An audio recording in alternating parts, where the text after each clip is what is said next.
This channel does not promote any violent, harmful, or illegal activities. All content provided by this channel is meant for an educational purpose only. Top quality और consistent performance के लिए सिर्फ silver pump नाम याद रखना। এই মুহূর্তের বড় খবর, এসএসসির দুর্নীতিতে রাতারাতি চাকরি হারা প্রায় 26,000 শিক্ষক। এসএসসি এবং সিবিআই দ্বারা চিহ্নিত অবৈধ চাকরি প্রাপকদের ফেরাতে হবে সুদ সহ বেতনও। আরও একবার জানিয়ে দিই, এসএসসি এবং সিবিআই দ্বারা চিহ্নিত অবৈধ প্রাপক, অবৈধ চাকরি প্রাপক যারা, তাদের ফেরাতে হবে সুদ সহ বেতনও। বাকিদের ফেরাতে হবে না বেতন, বাকি যারা তাদের বেতন ফেরাতে হবে না। নতুন নিয়োগ প্রক্রিয়ায় যোগ দিতে পারবেন তারা, কিন্তু কবে শুরু হবে এই নিয়োগ প্রক্রিয়া? গত বছরের 22 এপ্রিল হাইকোর্টের ডিভিশন বেঞ্চের রায় ছিল যে 15 দিনের মধ্যে নিয়োগ প্রক্রিয়া শুরু করতে হবে এসএসসিকে।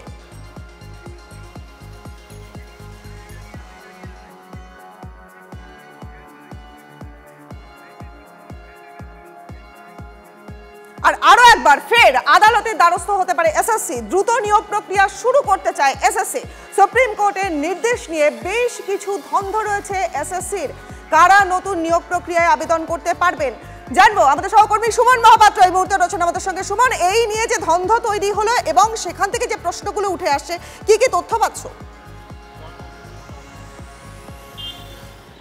দেখো, সুপ্রিম কোর্টের যে জাজমেন্ট তাতে কিন্তু কবের মধ্যে এই পরীক্ষা সংগঠিত করতে হবে তা নির্দিষ্টভাবে লেখা নেই। কলকাতা হাইকোর্টের যেমনটা তুমি বললে, 22 এপ্রিলের যে অর্ডার ছিল সেখানে বলা হয়েছিল ফোর্থ নাইট, অর্থাৎ 15 দিনের মধ্যে এই নিয়োগ প্রক্রিয়া শুরু করতে হবে।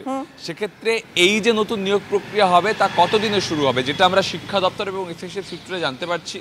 গতকাল মুখ্যমন্ত্রীও জানিয়েছেন যে তারা 3 মাসের মধ্যে প্রসেসটা কমপ্লিট করতে চান, কিন্তু সেক্ষেত্রে বেশ কিছু ডাউট রয়েছে যেটা ক্লিয়ার করা প্রয়োজন। তাই এসএসসি ফের কিন্তু সুপ্রিম কোর্টের দ্বারস্থ হতে পারে ক্ল্যারিফিকেশন চেয়ে। কারণ কারা এই নতুন নিয়োগ প্রক্রিয়া আবেদন করবেন, যারা 2016 সালে আবেদন করেছেন তারা প্রত্যেকে নাকি অন্যরা কোনো প্যারামিটার থাকবে, এজ রিল্যাক্সেশন থাকবে কি থাকবে না, এই বিষয়গুলোকে নিয়ে জানার জন্য ফের একবার সুপ্রিম কোর্টের দ্বারস্থ হতে পারে এসএসসি। তবে একটা কথা তোমাকে বলে রাখি, যে নিয়োগ প্রক্রিয়া হবে তা কিন্তু রিটেন টেস্ট, ভাইভা, একাডেমিক্স সবটার উপরে হবে। অর্থাৎ সহজে কিন্তু এই পরীক্ষায় পাশ করা যাবে না। যেমন অন্য 5টা পরীক্ষা হয় তেমনই কিন্তু এই পরীক্ষা হবে। সেক্ষেত্রে শিক্ষকদের যারা এতদিন চাকরি করছিলেন তাদের আবারও কিন্তু অগ্নি পরীক্ষা দিয়ে চাকরির যোগ্যতা প্রমাণ করে স্কুলে আসতে হবে, নাহলে কিন্তু তারা স্কুলে ফিরতে পারবেন না। রনিপা, একেবারে অনেক ধন্যবাদ সমান। অর্থাৎ বুঝতেই পারছেন যে পরপর 3টা টেস্ট দিয়ে একেবারে ফেয়ার ভাবে, একদম ঠিকঠাক ভাবে চাকরির পরীক্ষা দিয়ে, অর্থাৎ আরো একটা অগ্নি পরীক্ষা, সেখানে উত্তীর্ণ হয়ে তারপর চাকরি পেতে হবে।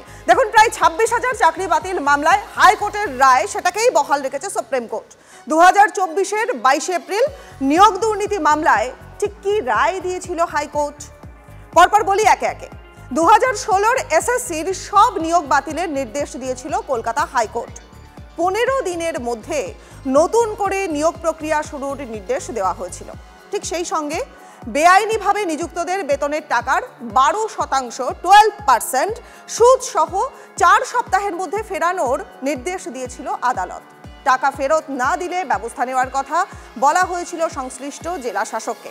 পাশাপাশি সিবিআই তদন্ত চলবে বলে জানিয়েছিল হাইকোর্ট। 3 মাসের মধ্যে সিবিআইকে রিপোর্ট দেওয়ারও নির্দেশ দেওয়া হয়েছিল।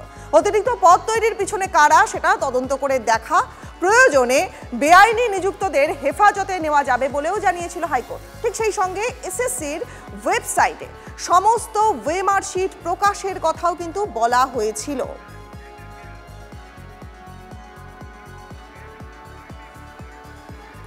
সুপ্রিম কোর্টের রায়ের ছত্রে ছত্রে এসএসসির দুর্নীতির প্রসঙ্গ রয়েছে।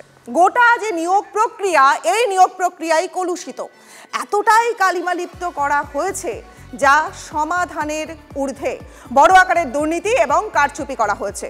একই সঙ্গে দুর্নীতি ধামাচাপা দেওয়ার চেষ্টা নিয়োগ প্রক্রিয়াকে জোর ধাক্কা দিয়েছে, যে কারণে গোটা নিয়োগ প্রক্রিয়ার বৈধতা বলে কিছু নেই।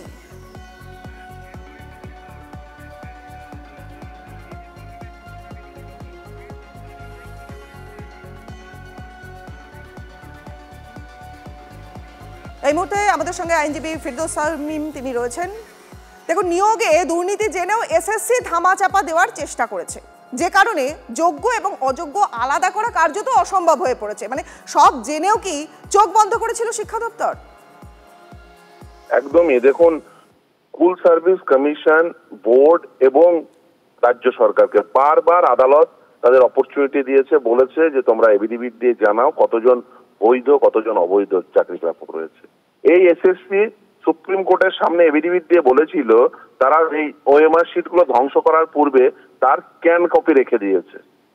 সেই এসএসসির কাছে যখন আমরা আরটিআই অ্যাপ্লিকেশন করেছি তারা ওএমআর শিট সাপ্লাই করেছে তাদের সার্ভার থেকে পাওয়া কপি বলে, অথচ যখন আদালত যখন জিজ্ঞাসা করেছে যে তোমাদের কাছে অরিজিনাল এই যে স্ক্যান কপি রয়েছে, তারা বলেছে না, ওই স্ক্যান কপি আমাদের নয়, ওই স্ক্যান কপি হলো সিবিআই যেটা গাজিয়াবাদ থেকে উদ্ধার করেছে সেখান থেকে পাওয়া কপি আমরা এই ক্যান্ডিডেটদের আরটিআই রিপ্লাই হিসাবে সাপ্লাই করেছি, আমাদের কাছে কোনো মিরর ইমেজ নেই।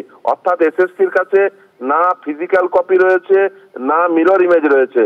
সুপ্রিম কোর্ট দেখবেন রায়ের 28 নম্বর প্যারাগ্রাফে নির্দিষ্টভাবে বলেছে যে আমরা ভাবতে পারতাম, কিন্তু সেক্ষেত্রে ওএমআর শিটের ফিজিক্যাল কপিও নেই, স্ক্যান কপিও নেই, ভাববো কি করে? শুধু তাই নয়, এই এসএসসি বোর্ড এবং রাজ্য সরকার বিভিন্ন রকম তথ্য দিয়েছে। তাদের যখন বলা হয়েছে, আদালত যখন বলেছে যে তোমরা কতজন বৈধ কতজন অবৈধ রয়েছে তার সংখ্যা দাও, তালিকা দাও, তখন এই এসএসসি বলেছে 5485, বোর্ড বলেছে 5189, সরকার বলেছে 4327, রায়ের পর দেখবেন যদিও উল্লেখ আছে 6726 কথা। ফলে এই যে বিভিন্ন রকম তথ্য দেওয়া হয়েছে, তারা তাদের ওএমআর শিটের মিরর ইমেজ রাখেনি, যদি ধ্বংস করে দিত তারপরে মিরর ইমেজ রাখতে পারতো, রাখেনি। ফলে এসএসসি তারা আসলে এটাকে ধামাচাপা দিয়েছে। আর এই সমস্ত কিছু ঘটে যাওয়ার পরে দেখেছেন কিভাবে মন্ত্রিসভা, সেই রাজ্য মন্ত্রিসভা তারা এই যে কগনিজেন্স নিয়েছে গোটা রাজ্য জুড়ে ইল্লিগাল অ্যাপয়েন্টমেন্ট হবে, ইল্লিগাল অ্যাপয়েন্টমেন্ট হয়েছে, এটা কগনিজেন্স নেওয়ার পরেও তাদের বিরুদ্ধে কোনো প্রকার ব্যবস্থা গ্রহণ করেনি। আইনে নির্দিষ্টভাবে বলা আছে যে অবৈধ নিয়োগ হলে কি ব্যবস্থা নিতে হবে, কোনো প্রকার ব্যবস্থা নেয়নি, নেওয়ার জন্য রেকমেন্ডেশন করেনি, অথচ তারা অতিরিক্ত শূন্যপদ তৈরি করেছে এবং এসএসসি আদালতে এসে এফিডেভিট দিয়ে, ববিতা সরকারের ম্যাটারে এফিডেভিট দিয়ে বলেছে যে এই অতিরিক্ত শূন্যপদ একদিকে যেমন বৈধদের চাকরি যারা পাননি তা সেটার কাজে ব্যবহৃত, অপরদিকে অবৈধ চাকরি প্রাপকদের চাকরি বাঁচানোর জন্য ব্যবহৃত হবে। ভাবুন একবার, একদিকে তারা শূন্য পেয়ে তারা শূন্যকে 53 করা হলো, তাদের স্কুলে রাখার জন্য একটা গোটা ক্যাবিনেট কিভাবে ইনভলভ হয়ে গেল এই দুর্নীতির সঙ্গে। ফলে এই একদিকে এসএসসি সেটা ধামাচাপা দেওয়ার চেষ্টা করেছে, অপরদিকে রাজ্য মন্ত্রিসভা সেটাকে ধামাচাপা দেওয়ার চেষ্টা করেছে। আমি মনে করি আগামী 8ই এপ্রিল পরবর্তী শুনানি নিশ্চিতভাবেই এই যে রাজ্য সরকার মূলত সুপ্রিম কোর্টে ছুটি ছিল একটাই কারণে, আপনাদের মনে থাকবে প্রথম দিনের শুনানিতে তারা প্রথম কথাই বলেছিল যে দেখুন সামনে ভোট, যে কোনো সময় গোটা ক্যাবিনেট জেলে চলে যেতে পারে, বাঁচান। বেসিক্যালি রাজ্য সরকার এসএলপি করেছিল এই একটাই কারণে, ক্যাবিনেট বাঁচানোর জন্য। তারা সুপারনিউমেরিক পোস্ট ক্রিয়েট করে ইল্লিগাল কাজ করেছেন। এসএসসি সেই যে এফিডেভিট দিয়েছে সেখান থেকে স্পষ্ট হয়ে গেছে তাদের ইন্টেনশন কি ছিল। ফলে একদিকে যেমন এসএসসি কভার আপ করেছে, অন্যদিকে রাজ্য সরকার, রাজ্য গোটা মন্ত্রিসভা এই বিষয়টিকে ধামাচাপা দেওয়ার জন্য সামগ্রিক প্রয়াস চালিয়ে গেছে। আসলে তো এই দুর্নীতিগুলো করেছে যারা, তারা কারা? তারা তো এই শাসক দলের লোকজন। ফলে এটাকে ধামাচাপা দেওয়ার আপ্রাণ চেষ্টা করেছে। একেবারে অনেক ধন্যবাদ আপনার গুরুত্বপূর্ণ মতামতের জন্য। কথা বললাম আইনজীবী ফিরদৌস শামীমের সঙ্গে, পাশাপাশি কেন্দ্রীয় শিক্ষা প্রতিমন্ত্রী সুভাষ সরকারের বক্তব্য রয়েছে আমাদের কাছে, শোনাবো। এতদিন গেল, এর মধ্যে রাজ্য সরকার মানে চিহ্নিত করতে পারলো না কারা অযোগ্য। এই চিহ্নিত করে যদি দিত তাহলে আর যোগ্যদের চাকরি হারাতে হতো না। এর জন্য সম্পূর্ণ দায় মাননীয় মুখ্যমন্ত্রীর, স্কুল সার্ভিস কমিশনের তো বটেই।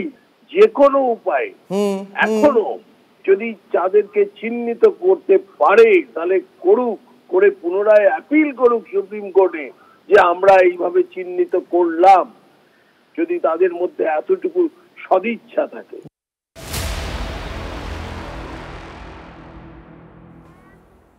সুপ্রিম কোর্টের নির্দেশে আধার নেমে এসেছে রাজ্যের হাজার হাজার স্কুলে। ব্যতিক্রম নয় আসানসোলের রানীগঞ্জ বাসন্তী দেবীর গোয়েঙ্কা বালিকা বিদ্যালয়। স্কুলে একসঙ্গে চাকরি হারিয়েছেন 12 জন শিক্ষক। আর এদিকে স্কুলে পড়ুয়ার সংখ্যা কত? 1400। কি করে চলবে স্কুলের পঠন পাঠন? মাথায় হাত স্কুল কর্তৃপক্ষের। আমাদের 27 জন টিচার আছেন এখনই, তার মধ্যে 12 জন চলে গেলে পঠন পাঠন শিক্ষণ কী করে চালাবে আমি জানি না। কারণ ওরা আমাদের খুবই কম্পিটেন্টভাবে সার্ভিস দিয়ে আসছিলেন সব ধরনের কাজে।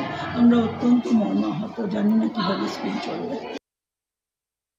বাতিলে বড় ধাক্কা আসানসোলের ঢাকেশ্বরী হাই স্কুলেও। শিক্ষক এবং অশিক্ষক কর্মী মিলিয়ে চাকরি গেছে মোট 5 জনের। 3 জন শিক্ষক রয়েছেন এবং 2 জন অশিক্ষক কর্মী রয়েছেন এদের মধ্যে। এখন যা অবস্থা তাতে স্কুল খোলার লোকই রইল না। উদ্বেগে ঝরে পড়ছে প্রধান শিক্ষক রবীন গঙ্গোপাধ্যায়ের গলায়। আমাদের তো এখনো যা অবস্থা তাতে 3 জন শিক্ষক, যার মধ্যে 2 জন হচ্ছে উচ্চ মাধ্যমিক আর একজন 9-10, আর 2 জন অশিক্ষক কর্মচারী মানে গ্রুপ ডি রয়েছেন, যারা 2 জনই আছে। এখন প্যানেলের ব্যাপারটা হচ্ছে কোর্টে হয়েছে, বা সরকার যা সিদ্ধান্ত নেবে বা আমাদের এডুকেশন ডিপার্টমেন্টের যা সিদ্ধান্ত হবে তারপরে আমরা ব্যাপারটা পুরোপুরি ক্লিয়ার হতে পারব। স্কুল চালানো মুশকিল হয়ে যাবে, আর কি করা যাবে, মানে কী করে চালাবো আমি এখন থেকে কিছু ভাবতে পারছি না। সামনের সপ্তাহে পরীক্ষা, ফার্স্ট ইউনিট টেস্ট, এতজন না থাকলে, এই যে গ্রুপ ডি না থাকলে কীভাবে পরীক্ষাগুলো নেওয়া যাবে, সেটাই তো একটা বড় মানে সমস্যার ব্যাপার। জানি না কীভাবে ওভারকাম করতে পারবো। এটা তো কাউকে বলাটা খুবই মানে অমানবিক। এতদিন ধরে তারা স্কুলে সার্ভিস দিচ্ছে, 4 বছর ধরে, খুবই অমানবিক।